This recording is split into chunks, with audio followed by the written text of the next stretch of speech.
Hello and welcome back to Like Maria. Today we're going to look at another poem of the decade.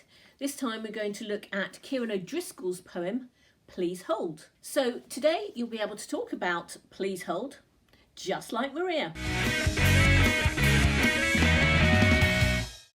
So today I'm really going to concentrate on the voice in this poem because I think sometimes voice is a bit overlooked. And the voices in this poem are obviously rather various and different.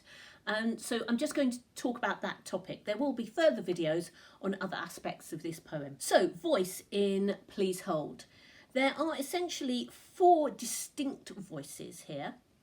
We've got the wife, the robot, the narrator, who is in the first person and he is interpreting the translator and telling of his experiences and comments.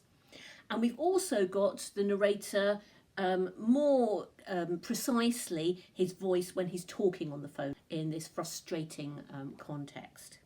So they're the four voices I'm going to talk about today. So first of all, let's talk about the wife in the poem. I think the wife here presents the voice of reason. She is resigned, she is very stoical. And this comes out very much in her repeated phrase, "This is the future." The narrator often talks about "the wife tells me this" and "my wife says," referring to the wife as almost a superior knowledge or someone who is coping with situations like this much better than he is. She is kind of guiding him, but also probably batting away his grumbling by repeatedly saying, "This is the future." I think also there is a little bit of a suggestion that she deals with situations like this much better.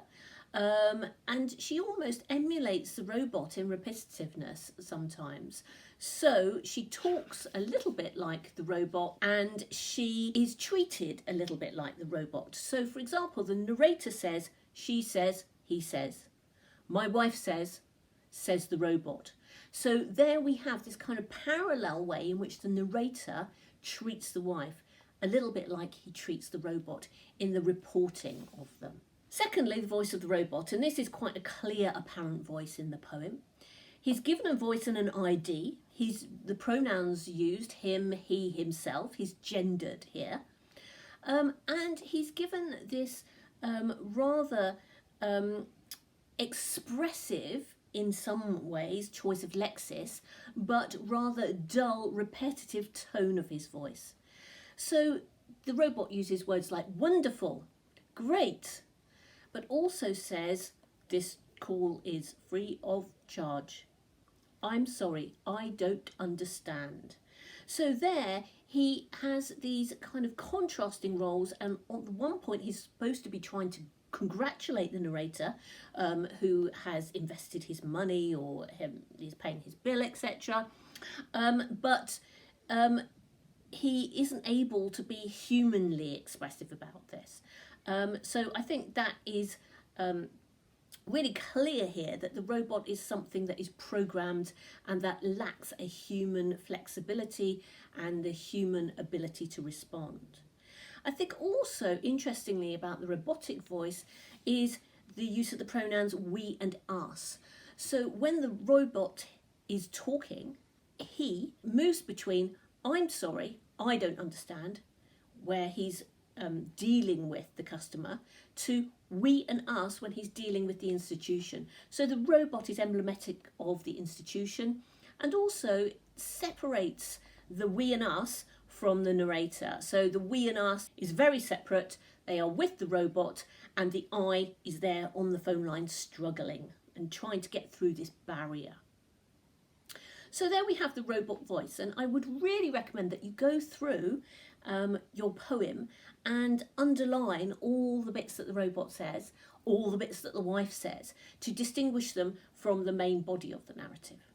So obviously the first person tells the story of the phone call. The poem is structured round that.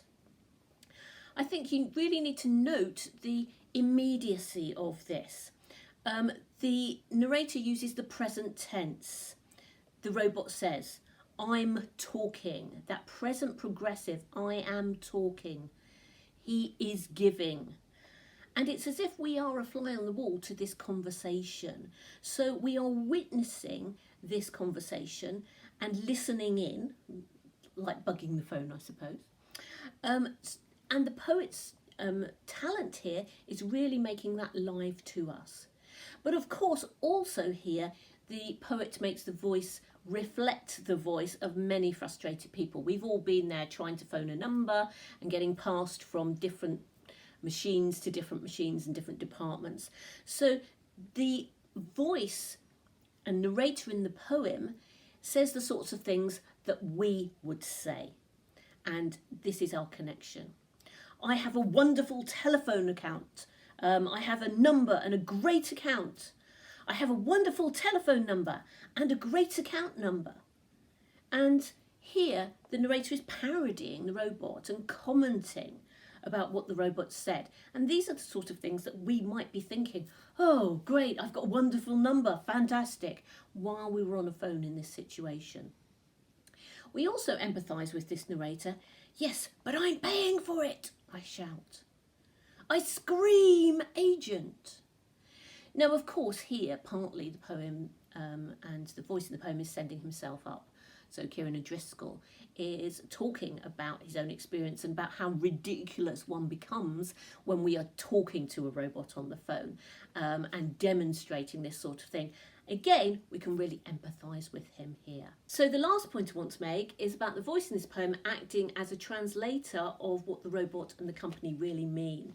So I would suggest here that the poet acts as a translator of his own experience, and that the entire poem is an iteration of his own frustration, that the entire poem is the experience for us of the frustrated conversation. So as well as translating the robot, I think here the poem works as a translator for the poet's own ideas and thoughts about the experience and gives that to us.